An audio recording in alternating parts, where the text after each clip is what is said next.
आज की कक्षा में हम हमारे आगे के कुछ पाठ पढ़ेंगे। अभी तक हमने 4 लेसन कंप्लीट किए अपने कोर्स के, और उन 4 लेसन्स में जो कुछ भी संस्कृत व्याकरण से संबंधित था, जैसे क्रियापद, शब्द रूप इत्यादि, उसका एक अलग से वीडियो डाला गया है, आप वो देखिएगा। अगला हमारा पाठ है पंचमः पाठ, अर्थात 5वां पाठ, पांथ वृक्ष संवाद।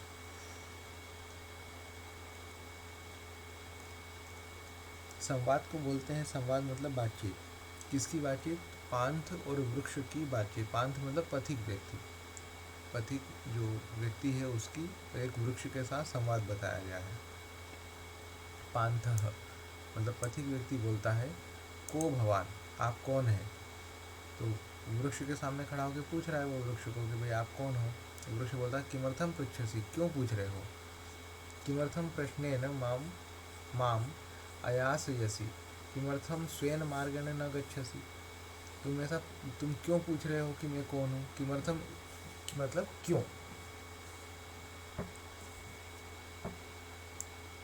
ये जो शब्द है किमर्थम, इसका मतलब होता है क्यों, किस लिए, तो ऐसा क्यों पूछ रहे हो कि मैं कौन हूँ, और क्यों इस प्रश्न से जो है मुझे दुखी कर रहे हो। अपने किमर्थम स्वेन मार्गेण न गच्छसि, अपने मार्ग से, अपने काम से काम रखो, अपने रास्ते पर चलो, तुम क्यों फालतू मुझे परेशान कर रहे हो। ऐसा पेड़ उसको बोलता है। तो पांथ बोलता है, अभी तो मम प्रश्न विषीदसी, क्या तुम मेरे प्रश्न से परेशान हो रहे हो, पीड़ित हो रहे हो? तभी न पृच्छामि, इस तो फिर मैं नहीं पूछूंगा। न तो हम प्रश्न है ना अयासयामि, और मैं अपने प्रश्न से तुम्हें परेशान भी नहीं करूँगा। स्वेन मार्गेण गच्छामि, अपने मार्ग से चले जाऊँगा। वृक्ष न विषीदामि अहम प्रयच्छामि तुभ्यम उत्तरम, बोले ठीक है, मैं परेशान नहीं हूँ, मैं तुम्हें उत्तर दूंगा। प्रयच्छामि यानी देता हूँ, तुभ्यम यानी तुम्हें। पांथ बोलता है, तुम निगूहसी दुखम विषादम, क्या तुम अपना दुख और विषाद छुपा रहे हो? निगूहसी यानी छुपाना। तुम अलीकम वदसी न विषिदामी इति, तुमने तुरंत मुझे बोला कि मैं पीड़ित हूँ, मतलब तुम्हें कोई ना कोई दुख है, तुम अपना कोई ना कोई दुख जो है मुझसे छुपा रहे हो। तो वृक्ष बोलता है, मित्र सत्यम विषिदामी, बोले सही बात है, मैं पीड़ित हूँ, विषीद हूँ। अहम दुखम अनुभवामी, और मैं दुख ही अनुभव कर रहा हूँ। अहम अश्मशान वृक्ष भवामी, मैं शमशान वृक्ष हो रहा हूँ। भवामी यानी होता हूँ। अब शमशान वृक्ष से मतलब सूखा सा पेड़, मतलब उसका कोई ध्यान नहीं दे रहा है, इसलिए वो पेड़ धीरे धीरे सूख रहा है। तो शमशान जैसा पेड़ वो होते जा रहा है, इस वजह से वो दुखी है। तो पांथ बोल रहा है, तेन किम, अब क्या? तो अपि पश्यसि तम वट वृक्षम, क्या तुम उस वट वृक्ष को देख रहे हो? पांथ बोलता है, अवश्यम पश्यामि, हाँ देख रहा हूँ। जनाः तस्य घनाम छायाम अभिलषन्ति, लोग जो है उसकी घनी छाया में खुश रहते हैं। अभिलषन्ति मतलब अपने अभिलाष को प्राप्त करते हैं, खुशी से, शांति से उसकी छाया में बैठते हैं। तो पांथ बोलता है, अपि नाम तेन विषय, क्या तुम इससे दुखी हो कि भाई उस पेड़ में घनी छाया है, तुम्हारे पास नहीं है? तो वो बोलता है, न खलु स्वप्ने अपि तेन विषिदामि, बोले मैं इस बात से तो स्वप्न में भी दुखी नहीं हो सकता। अहम अपि घनाम छायाम करो, मैं भी घनी छाया करता हूँ। परम जनाः ताम न अभिलषन्ति, लेकिन लोग इस चीज़ को स्वीकार नहीं करते हैं, इस चीज़ को पसंद नहीं करते हैं। तो पांथ बोलता है, तेन किम, तो फिर क्या समस्या है? तो वृक्ष बोलता है, किम एवं वदसी मम छाया अपि लोकानां न उपयुक्ता इति दुखम अनुभवामि, भाई मुझे दुख इस चीज़ से है कि किम एवं वदसी, वो ऐसा क्या ऐसा बोलते हैं कि मम छाया अभी लोकानां न उपयुक्ता इति दुखम अनुभवामि। तो भाई वो जो सामने पेड़ दिख रहा है, वट वृक्ष दिख रहा है, उसकी छाया में लोग बैठते हैं, लेकिन मैं शमशान जैसा पेड़ हो गया हूँ, शमशान जैसा पेड़ हूँ, इसलिए लोग मेरी छाया में नहीं बैठते हैं। ठीक है, मुझे इस बात की समस्या है। पांच अहो तव उपकारे तत्पराः,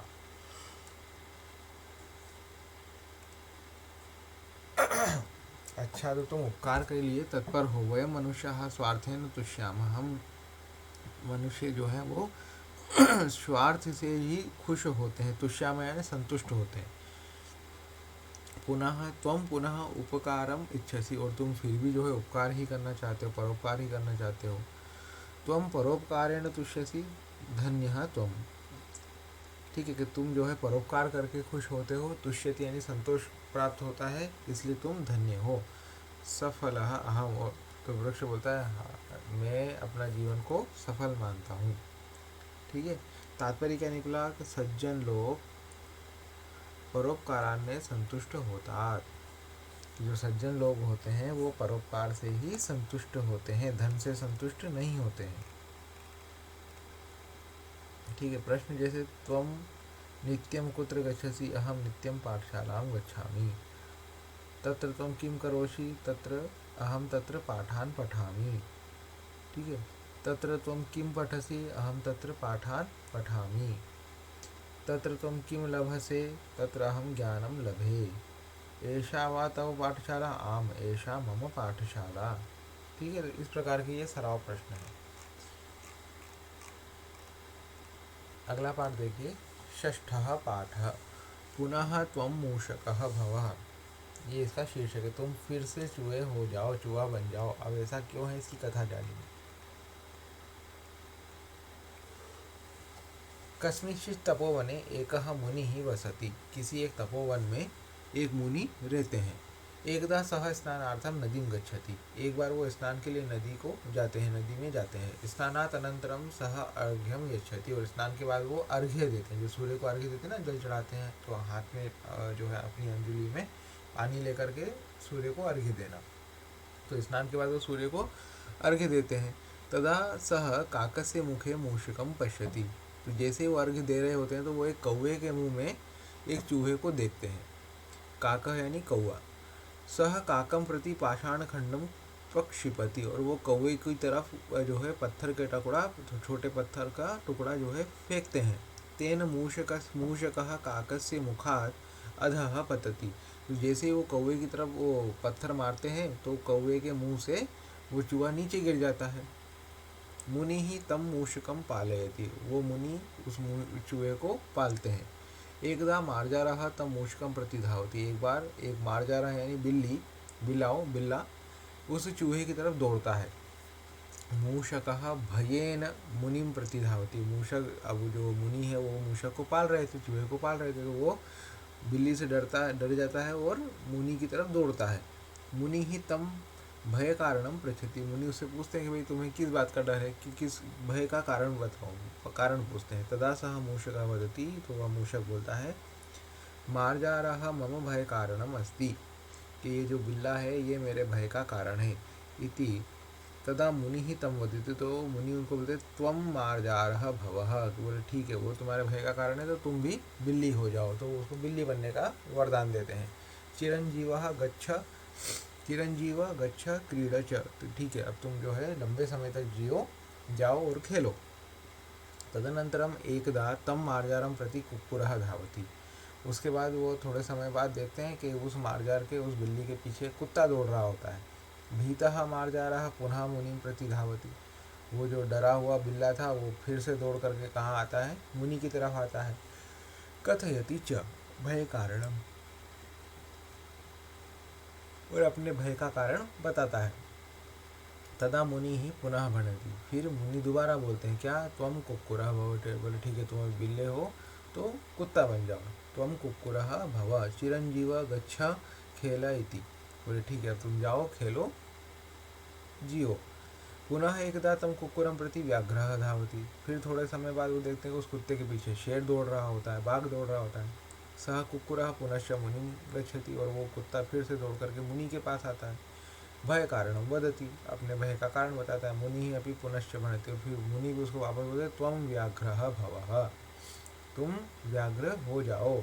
चिरंजीव सर्वत्र निर्भयं भ्रम यथेष्टम संचारम कुरु गच्छ इति, बोले ठीक है तुम भी बाघ बन जाओ। चिरंजीव लंबे समय तक जियो, सभी जगह निर्भय होकर के घूमो, यथेष्ट संचार करो और जाओ। पुनः उनको उसको जाने को बोल देते हैं। अन्य जनाः तम व्याघ्रम पश्यन्ति वदन्ति च, अन्य लोग जो होते हैं वो उस व्याघ्र को देखते हैं और बोलते हैं एषः न सत्यार्थेन व्याघ्रः किंतु मुनेः मूषकः, बोले ये वस्तुतः सत्य अवस्था में ये व्याघ्र नहीं है, ये तो उस मुनि का मूषक है जिसको उन्होंने पहले बिल्ली बनाया, फिर कुत्ता बनाया और फिर अब बाघ बना दिया। सह व्याघ्र जनान भनति, वो व्याघ्र जो है लोगों को बोलता है, भो हो जनाः अहम सत्यम व्याघ्र एव अस्मि। बोले ए लोगों, तुम ऐसा मत बोलो कि मैं चूहा हूँ, मैं सत्य में बाघ ही हूँ। जनाः वदन्ति तावत् सत्यम न मन्यामहे यावत् त्वं मुनिम न भक्षयसि। बोले हम तुम्हारा ये सत्य तब तक नहीं मानेंगे जब तक तुम उस मुनि को ही नहीं खा जाते। मुनिम भक्षय, बोले जाके अब जिसने तुम्हें बाघ बनाया तुम पहले उसको खा के बताओ अगर सत्य में तुम बाघ हो तो। सत्यम व्याघ्र भव इति, और सच में अपना जो व्याघ्र का जो हिंसक स्वरूप है वो दिखा के बताओ हमें, तब हम मानेंगे कि तुम बाघ हो। सह व्याघ्र गर्जति, वो व्याघ्र गरजता है। मुने है भक्षणार्थम तम प्रति धावती, और मुनि को खाने के लिए उसकी तरफ दौड़ता है। मुनि ही अंतर्ज्ञानेन व्याघ्रस्य हेतुं जानाति तम वदति च, मुनि अपने अंतर्ज्ञान से उस बाघ का हेतु जान लेते हुए अब उनकी तरफ दौड़ के आ रहा है।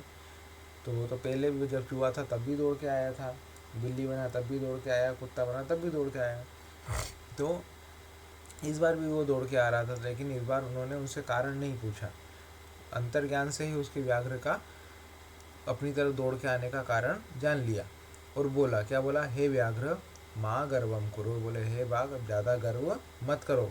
माँ बलम दर्शय, तुम अपना बल भी मत दिखाओ। माँ गर्जय माँ क्रूर पश्य, ना तो गर्जो और ना ही अपनी क्रूरता दिखाओ। गच्छ चिरम जीव, जाओ और फिर अपना जीवन जियो, किंतु पुनः मूषकः भव, अब तुम्हें वापस जाओ और अपना जीवन जियो, लेकिन कैसे जियो, पुनः मूषकः, फिर से तुम चूहे हो जाओ और चूहा होकर के अपना जीवन जियो। सह व्याघ्र पुनः मूषकः भवति, वो व्याघ्र फिर से चूहा बन जाता है। इससे क्या हमें सीखने को क्या मिलता है कि बड़ा चा गर्व करो न, अपने बल का अहंकार कभी नहीं करना चाहिए, अपनी शक्ति पर कभी भी अहंकार नहीं होना चाहिए, नहीं करना चाहिए।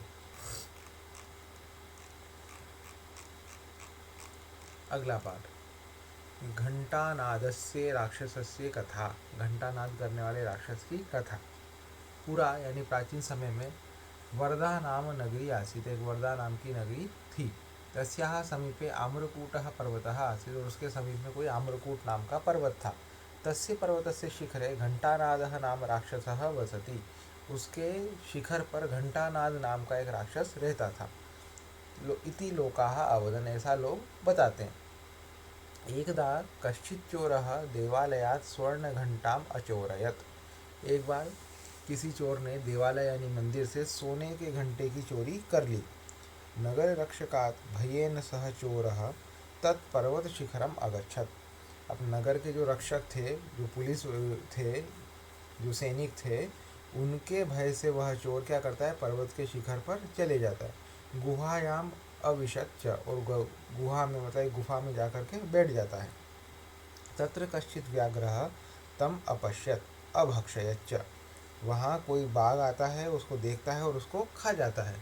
चोरस्य हस्तात् पतिताम घंटाम वानराः अपश्यन् अगृह्णञ्च, चोर के हाथ से गिरा हुआ, फिर जैसे ही चोर को बाघ खा जाता है तो चोर के हाथ से गिरा हुआ वह घंटा बंदर देखते हैं और उसको ले लेते हैं।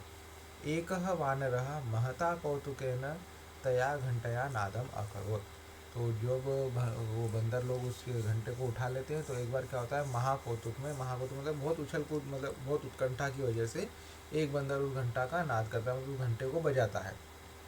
अन्य अपि वानराः क्रमशः तया घंटया नादम अकुर्वन्, अन्य जो बाकी के बंदर थे वो भी उस घंटे का नाद करते हैं, घंटा बजाते हैं। ठीक है। नगरे जनाः तम नादम कर्णाभ्याम अशृण्वन् परस्परम अवदञ्च, जो नीचे नगर के लोग थे, वो तो घंटा नाद तो पर्वत पे हो रहा था, लेकिन नगर के जो लोग थे वह उस घंटा नाद को अपने कानों से सुनते हैं और आपस में बात बोलते हैं। क्या बोलते हैं, शृणोत घंटानादः नाम राक्षसः मनुष्यम खादति, बोले सुनो सुनो देखो, घंटानाद नाम का जो राक्षस है वो उस मनुष्य को खा रहा है जो अपने मंदिर का घंटा चुरा करके लेके गया है। घंटानादम च करोति, और घंटानाद भी कर रहा है, मतलब घंटा बजा बजा के बता रहा है वो उसको मनुष्य को खा रहा है, ऐसा वो बोलते हैं कि भाई वहाँ पे वो राक्षस खा रहा है। सर्वे नागरिकाः भयेन व्याकुलाः अभवन्, सभी नागरिक भय से व्याकुल हो जाते हैं। परम एकः चतुरः मनुष्यः शंकया पीड़ितः अभवन् अचिन्तयच्च, लेकिन उनमें से एक चतुर मनुष्य था, वो शंका कर से पीड़ित हो जाता है, मतलब उसको शंका होती है क्या, और वो सोचता है असमये पुनः पुनः च राक्षसः घंटया किमर्थम नादम कुर्यात्। बोले ठीक है, अगर वो उसको खा भी रहा है तो लेकिन बार बार वो जो है बिना समय के बिना किसी कारण के वो घंटा नाद क्यों करेगा। निश्चय मर्कटाः एव घंटया खेलन्ति, मतलब जरूर यहाँ पे वहाँ बंदर होंगे और बंदर ही उस घंटे से खेल रहे हैं।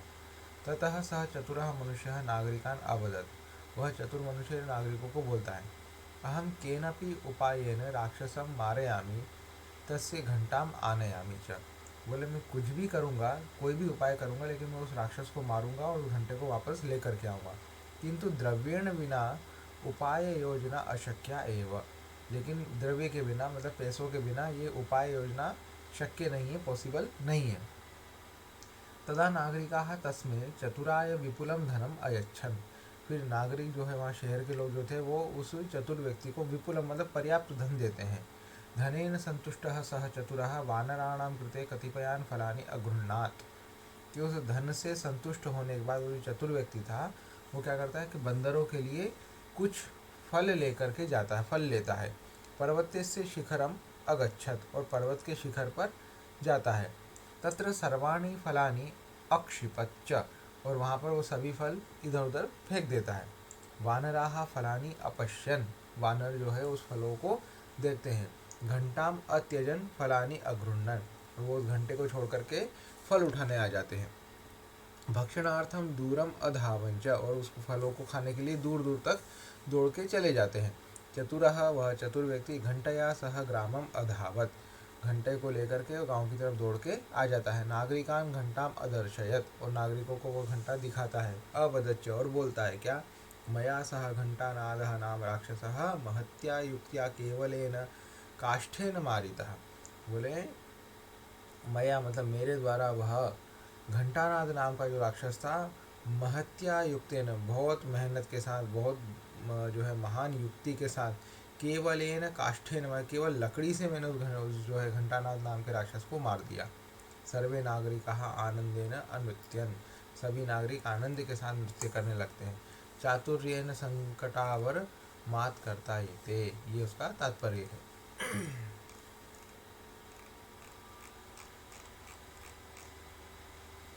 अगला पाठ है हमारा अष्टमः पाठ सुभाषित माला। एक सुभाषित माला अपन ने पहले पढ़ी थी, ये दूसरी सुभाषित माला है। सुभाषित माला का मतलब क्या होता है, इसमें श्लोक होते हैं और वो श्लोक हमें हमारे जीवन से संबंधित कुछ ना कुछ अंशों को सिखाते हैं। देखिए पहला श्लोक, काव्य शास्त्र विनोदेन कालो गच्छति धीमताम व्यसनेन च मूर्खाणाम निद्रया कलहेन वा। कि काव्य शास्त्र विनोदेन कालो गच्छति धीमताम, तो धीमताम का मतलब होता है जो बुद्धिमान लोग होते हैं। तो बुद्धिमान लोगों का कालह गच्छति, समय जाता है, लेकिन कहाँ जाता है कि काव्य शास्त्र विनोदेन, काव्य शास्त्र से उत्पन्न विनोद में, मतलब काव्य शास्त्र पढ़ने में। ठीक है, काव्य शास्त्र आदि मतलब ज्ञानवर्धक चीज़ें पढ़ने में, ज्ञानवर्धक पुस्तकें पढ़ने में किसका समय जाता है, धीमताम, बुद्धिमान लोगों का। किंतु व्यसनेन तो मूर्खाणाम निद्रया कलहेन वा, लेकिन मूर्खाणाम जो मूर्ख लोग होते हैं उनका समय कहाँ जाता है, या तो व्यसन में, कोई बुरी आदत होगी उनको तो उसमें जाएगा, निद्रया नींद में जाएगा, या फिर वो कलह करने में अपना समय बर्बाद करेंगे। लेकिन जो बुद्धिमान लोग होते हैं वो काव्य शास्त्र में रम करके उसमें कुछ ज्ञान के प्राप्त करके ही अपना समय निकालते हैं। दूसरा, श्रोत्रम श्रुतेनैव न कुंडलेन दानेन पाणिर्न तु कंकणेन विभाति कायः खलु सज्जनानां परोपकारेण न चंदनेन। ठीक है, अभी कानों की जो शोभा है, श्रोत्रम श्रुतेन एव न कुंडलेन, हमारे शरीर के जो अंग हैं इनकी शोभा क्या है, तो लोग कानों को शोभित करने के लिए, कान सुंदर दिखे उसके लिए ईयरिंग्स पहनते हैं। ठीक है, हाथ अच्छे दिखे उसमें कड़े पहनते हैं। ठीक है, लेकिन वस्तुतः वास्तविक सुंदरता क्या कानों की ईयरिंग पहनने से होती है? नहीं, कान की शोभा कुंडल से नहीं है, जबकि किससे है, शास्त्र को सुनने से। ठीक है, श्रोत्रम श्रुतेन, ठीक है, श्रुतेन एव श्रोत्र, मतलब श्रोत्र जो है उसकी शोभा किससे बढ़ती है, श्रुति से। श्रुति मतलब शास्त्र से। दानेन पाणिर न तो कंकणेन, पाणी यानी हाथ, अब हाथ की शोभा कौन बढ़ाता है, कंगन नहीं बढ़ाता है, दान करना। हाथों का उपयोग क्या है, देना। तो दान करने से ही हाथ की शोभा बढ़ती है। विभाति कायः खलु सज्जनानां परोपकारेण न चंदनेन। उसी प्रकार जैसे कानों की शोभा कुंडल से नहीं बढ़ती, शास्त्र सुनने से बढ़ती है। हाथ की शोभा कंगन पहनने से नहीं बढ़ती, दान करने से बढ़ती है। उसी प्रकार विभाति कायः, ये जो शरीर है, ठीक है, ये शरीर सज्जन लोगों के जो शरीर होते हैं उसकी शोभा किससे बढ़ती? परोपकार करने से, न तो चंदन लेप। चंदन का लेप करने से कभी भी शरीर की शोभा नहीं बढ़ती है। शरीर की शोभा बढ़ती है परोपकार करने से।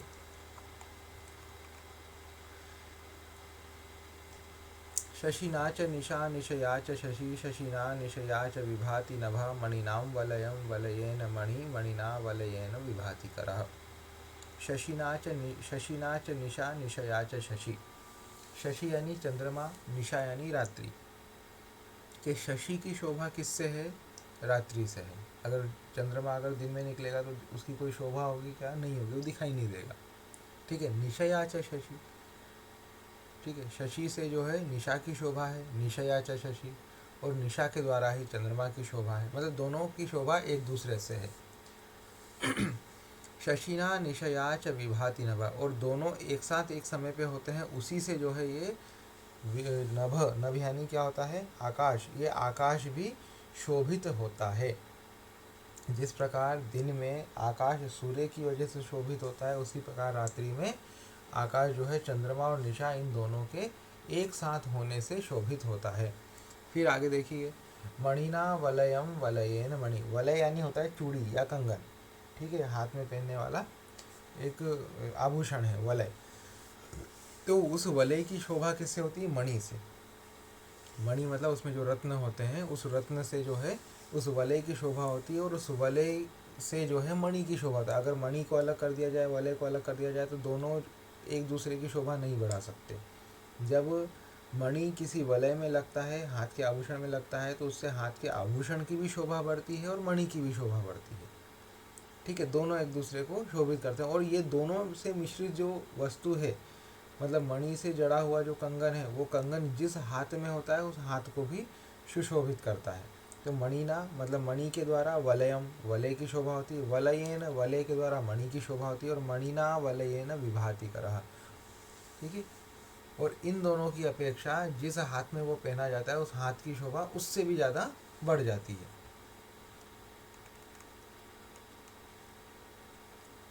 रामाय रामभद्राय रामचंद्राय वेधसे रघुनाथाय नाथाय सीतायाः पतये नमः। ठीक है, नमः यानी नमस्कार करते हैं। किसको नमस्कार करते हैं? तो रामाय, राम को। ठीक है, अब वो राम कैसे हैं? रामभद्राय, हित करने वाले राम है। रामचंद्राय, चंद्रमा के स्वरूप, चंद्रमा के समान सुंदर, चंद्रमा जैसे आकर्षक राम है। वेद से यानी विधि को जानने वाले राम है। रघुनाथाय, रघुकुल के जो नाथ हैं, स्वामी हैं, उनको। ठीक है, वे नाथाय, जो इस संसार के स्वामी हैं, जगत के नाथ हैं, ऐसे नाथ को, और वो नाथ कौन है? सीतायाः पतये, सीता के पति राम को हम क्या करते हैं?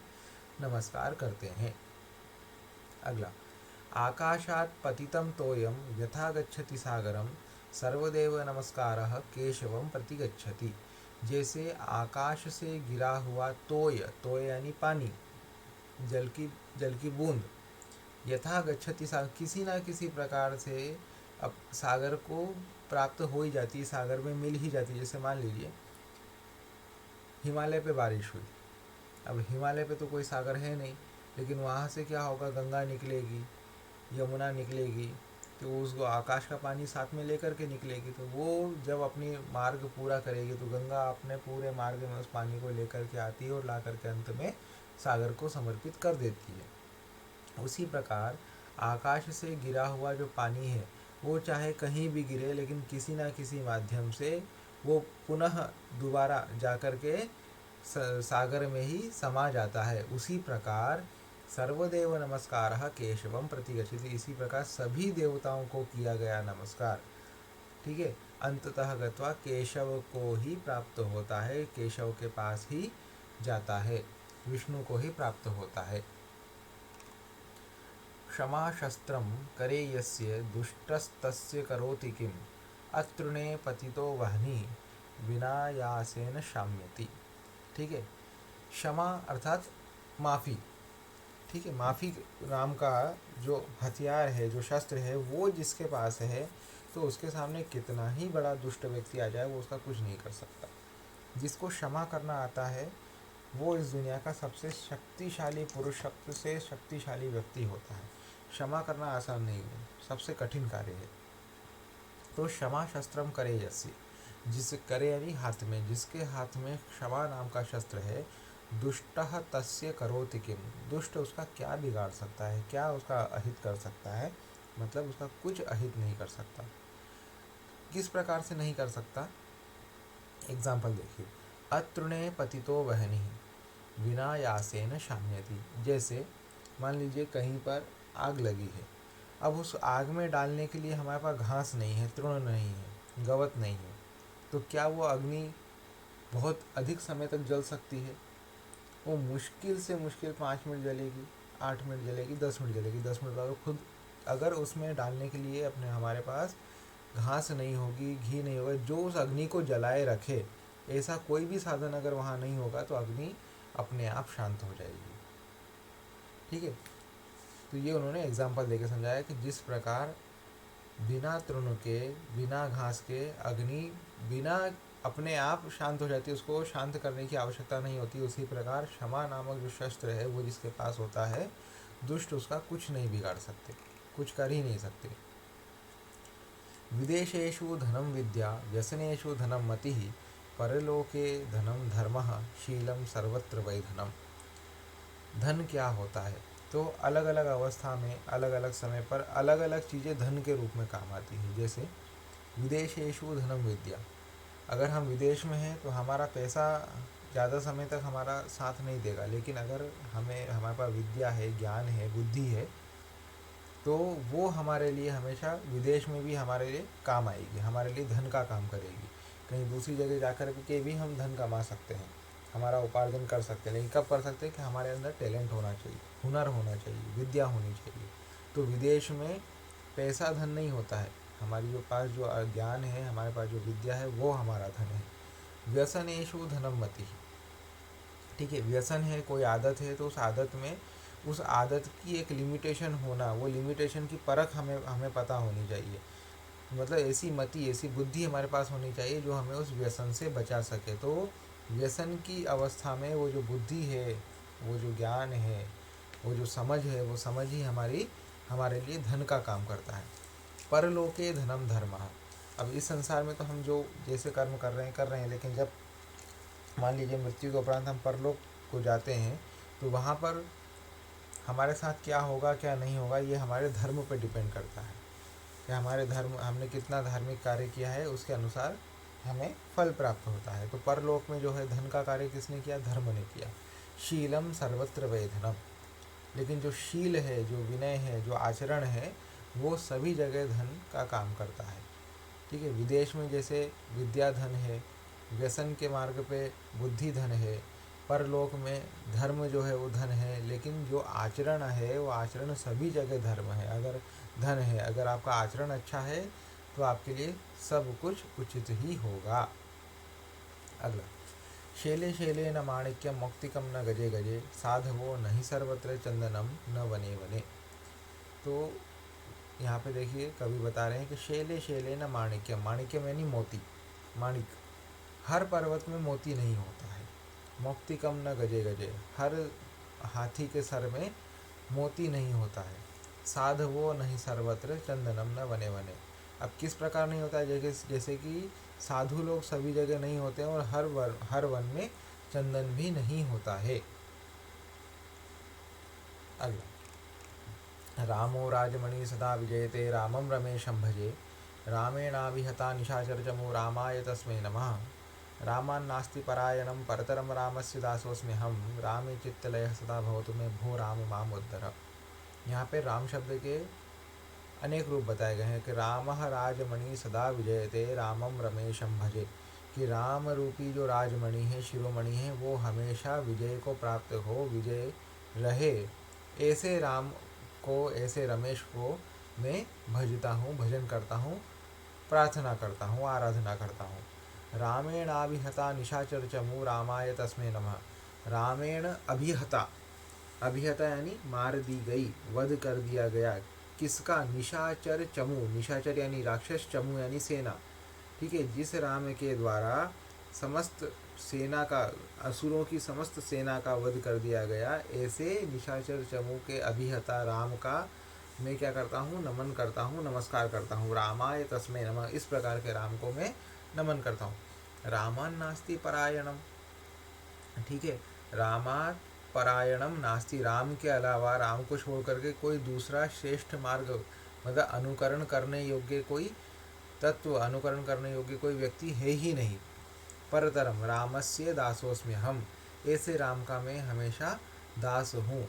रामे चित्तलयः सदा भवतु मे, सदा में भवतु किम चित्तलयः, कि मेरा चित्त हमेशा राम में ही लीन रहे, लगा रहे। भो राम माम उद्धर, बोले हे राम मेरा उद्धार करो, मेरी रक्षा करो। तो इस प्रकार से ये हमारा सुभाषित वाला जो पाठ था वो पूरा हो गया। अगला पाठ है हमारा नवमः पाठः, नवा पाठ। नवा पाठ का क्या नाम है? कृषि वलस्य पुत्रस्य कथा। कृषि वल यानी किसान के बेटे की कथा है इसमें। अकोला ग्रामे कश्चिद् हरिः नाम कृषिवलः अवसत्। अकोला गांव में कोई हरि नाम का कृषिवल यानी किसान रहता था। सह कृषिम अकृषत, वह खेती करता था। परम सदैव तस्य कृषि निष्फला अवर्तत, लेकिन वो बहुत मेहनत करता था, खेती करता था, लेकिन उसकी खेती जो है हमेशा निष्फल हो जाती थी। एकदा सूर्य किरणैः संतप्तः सः वृक्षस्य तले छायायाम उपविष्टः। एक बार वो सूर्य की किरणों से संतप्त, मतलब बहुत अधिक धूप थी, बहुत ज़्यादा ताप था, ठीक है, ऊन बहुत ज़्यादा थी, तो उसकी वजह से वो पेड़ की छाया में आके बैठ जाता है। तदा वृक्षस्य समीपे एव वल्मीकस्य उपरि सः महासर्पम अपश्यत्। तो वो पेड़ के पास में एक बामी देखता है, सांप का घर देखता है, और उस घर के ऊपर, सांप की बामी के ऊपर एक महासर्प, बहुत बड़ा सांप बैठा होता है, उसको वहाँ बैठे हुए देखता है। सर्वेषां सर्पात् भयं वर्तते, सभी को सांप से डर लगता है। परम लेकिन सह मनसी अचिंत्य, वो मन में सोचता है, असौ न सर्पः किंतु कृषि देवता, बोले ये सांप नहीं है, ये कृषि देवता है। अहम ताम कदापि न अपूजय, मैंने इनकी कभी पूजा नहीं की। अतः कृषि न फलती, इसलिए मेरी कृषि, मेरी खेती कभी फलती नहीं है। सर्पाय दुग्धम रोचते, सांप को दूध पसंद है। इति विचिन्त्य इति चिन्तयित्वा सह पात्रे दुग्धम निधाय वल्मीकस्य समीपे अगच्छत् प्रार्थयच्च। ऐसा सोच करके वो क्या करता है, एक पात्र में दूध लेकर के उस वल्मीक के पास जाता है। वल्मीक मतलब सांप की बामी के पास जाता है और प्रार्थना करता है, क्या? सर्पाय नमः, सांप देवता को मेरा नमस्कार। कृषि देवताय नमः, कृषि देवता को मेरा नमस्कार। कृषि लक्ष्मी नमः, कृषि रूपी लक्ष्मी को मेरा नमस्कार। इति संप्रार्थ्य हरि ही सर्पाय दुग्धम अयच्छत। ऐसी प्रार्थना करके वह हरि नाम का जो किसान था वो सांप को दूध देता है। पुनः वृक्ष से तलम प्रत्यागच्छत, और वापस अपने वृक्ष के तल में, वृक्ष पेड़ की छाया में आ जाता है। अहो आश्चर्यम, अब आश्चर्य की बात क्या होती है कि वृक्षात पंच पक्वानी मधुराणी फलानी अपतन, कि वो वहाँ बैठा होता है वो पेड़ के नीचे, और वहाँ पे अचानक से पके हुए 5 मधुर मीठे फल पेड़ से गिरते हैं। वल्मीकात एका स्वर्ण मुद्रा उदगच्छत वृक्षस्य तलम च आगच्छत, और उस वल्मीक से, उस बामी से एक सोने की मुद्रा बाहर निकल के आती है और वृक्ष के तल में आ जाती है। सह कृषिवलः प्रसन्नेन मनसा पुनः पुनः प्रार्थय, वो कृषिवल, वह किसान मन से बहुत अधिक प्रसन्न होता है और बार बार प्रार्थना करता है, क्या? कृषि देवताभ्य नमः, कृषि देवता को मेरा नमस्कार। सर्वेभ्य देवेभ्य नमः, सभी देवताओं को मेरा नमस्कार। ऐसी ऐसी वो प्रार्थना करने लगता है। भाई उसको 5 मीठे फल भी मिल जाते हैं और एक सोने की मुद्रा मिल जाती है। एवं प्रतिदिनम सह क्षेत्रम गच्छति तत्र सर्पाय दुग्धम यच्छति। तो अब उस दिन से उसने क्या किया कि प्रतिदिन वो अपने खेत को जाता और सांप को दूध पिलाने लगा। वृक्षात् पतितानि फलानि च वल्मीकात् उद्गतां स्वर्ण मुद्रां गृह्णाति गृहम आगच्छति, और जैसे प्रतिदिन वो डेली रोज जा कर के सांप को दूध पिलाता, पेड़ से पके हुए फल गिरते और वल्मीक से, मतलब उस बामी से स्वर्ण मुद्रा बाहर निकलती और उसको लेकर के वो घर आ जाता। एकदा सह कर्तव्यवशात ग्रामम अगच्छत, एक बार वो किसी काम से दूसरे गांव को चले जाता है। सर्पस्य पूजा कार्य तेन पुत्रः नियुक्तः, और अपने पुत्र को बोल के जाता है कि उस सांप की पूजा करना, पूजा कार्य के लिए अपने पुत्र को नियुक्त करके जाता है, बोल के जाता है। पुत्रः सर्पाय दुग्धम यच्छति, पुत्र जो है सांप को दूध देता है। आश्चर्येण पश्यति, और आश्चर्य के साथ देखता है। वृक्ष तले फलानी तथा वल्मीकात उद्गताम स्वर्ण मुद्राम अपनी पश्यति, और वो आश्चर्य उसको क्या होता है कि पेड़ के नीचे उसको पके हुए फल मिलते हैं और वल्मीक से बाहर आती हुई स्वर्ण मुद्रा दिखाई देती है। सह मनसी चिंतयते, तो वो मन में विचार करता है। अस्मिन् वल्मीके प्रभुताः स्वर्ण मुद्रा सन्ति, बोले इस वामी के अंदर बहुत सारी स्वर्ण मुद्राएं हैं। प्रतिदिनम अत्र आगमनम प्रार्थना करणम व मह्यम न रोचते, रोज रोज यहाँ पे आना और प्रार्थना करना मुझे पसंद नहीं है। सर्पम हत्वा अहम ताः सर्वाः स्वर्णमुद्राः एकवारम एव गृहीत्वा धनिकः भवामि, बोले रोज रोज यहाँ पे आना, सांप को दूध पिलाना, प्रार्थना करना मुझे कुछ पसंद नहीं है। इसमें बहुत सारी स्वर्ण मुद्राएं रोज एक एक बार आती, मैं एक ही बार में इस सांप को मार देता हूँ और सारी स्वर्ण मुद्राएं लेकर के धनिक व्यक्ति हो जाता हूँ। ठीक है, ऐसा वो सोचता है। एवं चिंतयित्वा तेन सर्पस्य शीर्षे लघुड़ेन प्रहारः कृतः, ऐसा सोच करके उसने क्या किया, सांप के सिर पर लकड़ी से प्रहार किया। तेन कुपितः सह सर्पः, उससे वो सांप कुपित हो जाता है। तम पुत्रम तथा दशति यथा सह तत्कालम एवं पंचत्वम गतः, और उस सांप ने क्या किया, उसके पुत्र को उसी क्षण तत्क्षण जो है डस लिया, और ऐसा डसा कि वो डसते ही पंचत्व में विलीन हो गया, मतलब कि देवलोक को प्राप्त हो गया, दिवंगत हो गया। अब इससे कथा से हमें क्या सीखने को मिला, धन प्राप्ति साठी घाई कामाची नाही, घाई मुड़े कार्य नष्ट होते, जल्दबाजी करने से कार्य खराब होता है, नष्ट होता है।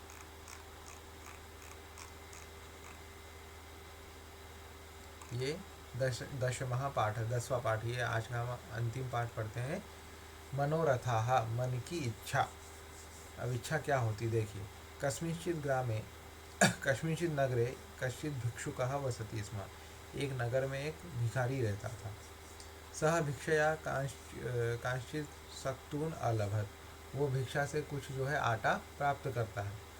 भिक्षार्जितैः सक्तुभिः सह घटम अपूरे, तो वो रोज भीख मांगने जाता है और आटा लेकर के आता है। तो रोज थोड़ा थोड़ा आटा इकट्ठा करते करते एक दिन उसका घड़ा पूरा आटे से भर जाता है। सक्तुभिः सह घटम अपूरे, पूरा घड़ा भर लेता है। तम च घटम नागदंते अवलंब्य सह अधः खट्वाम निधाय सह एक दृष्टिया घटम अपश्यत। अब ना वो क्या करता है, उस घड़े को वो रस्सियों से बना करके छत पे लटका देता है।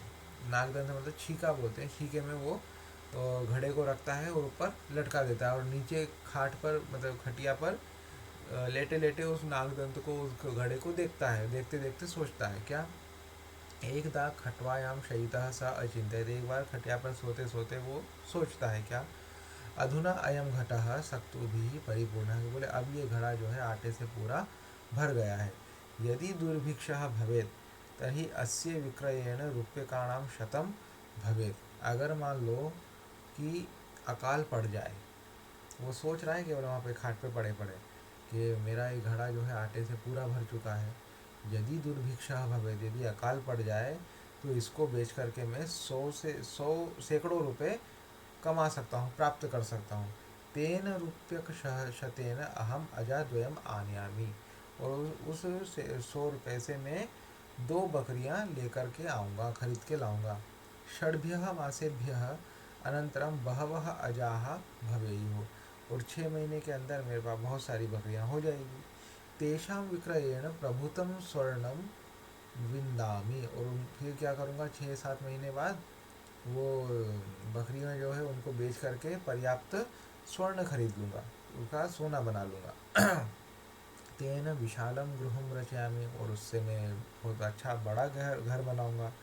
अनंतरम कः अपि धनिकः मम गृहम आगच्छेत, उसके बाद अगर कोई धनिक व्यक्ति मेरे घर आया तो क्या करूँगा, मह्यम रूपवतीम कन्याम च यच्छेत, और मैं उससे अपने रूपवती कन्या को मांग लूँगा, मतलब कोई धनिक आकर के मेरे घर पे मुझे उसकी रूपवती कन्या दे देगा, मतलब विवाह करवा देगा। तस्याम में पुत्रः जायेत, और फिर मेरा एक पुत्र होगा।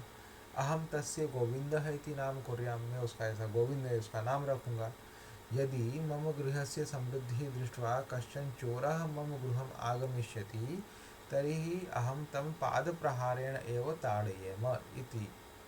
फिर वो इतना सब सोच लेता है कि भाई मेरी शादी भी हो जाएगी, मतलब घड़े को देखे देखे सोच रहा है कि घड़ा पूरा भर गया है, मान लो अकाल पड़ गया तो मैं इस घड़े को बेच करके बहुत सारे 100 100 रुपये कमा लूँगा, फिर 100 रुपये से 2 बकरियाँ खरीदूँगा, फिर बकरियाँ जो है 6 7 महीने बाद बकरियाँ बहुत सारी हो जाएगी तो उनको बेच करके मैं सोना बना लूँगा।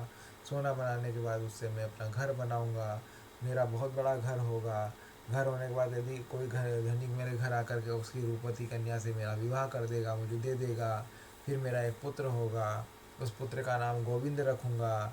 ठीक है, और फिर अगर मान लो कभी मेरे घर की समृद्धि को देखकर कोई चोर मेरे घर पे आएगा तो मैं उसको पेड़ से लात मारूंगा, पेड़ से मारूंगा। ऐसा सोच करके वो, बस ऐसा सोचते सोचते उसने सच में, मतलब कि जो सोच ही रहा था खटिया पे बैठे बैठे, और सच में उसने पेड़ से लात मारा।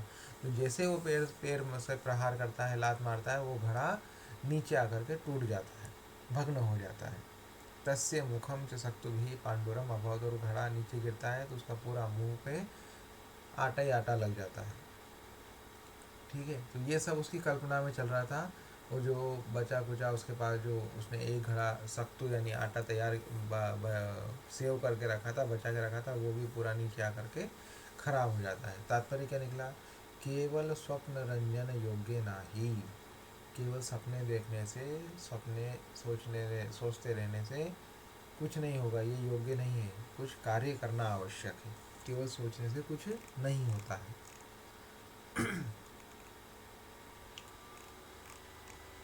ठीक है, इस प्रकार से आज हमारे 10 पाठ पूरे हो गए। अगली कक्षा में हम एकादशा पाठ, 11वां पाठ शुरू करेंगे।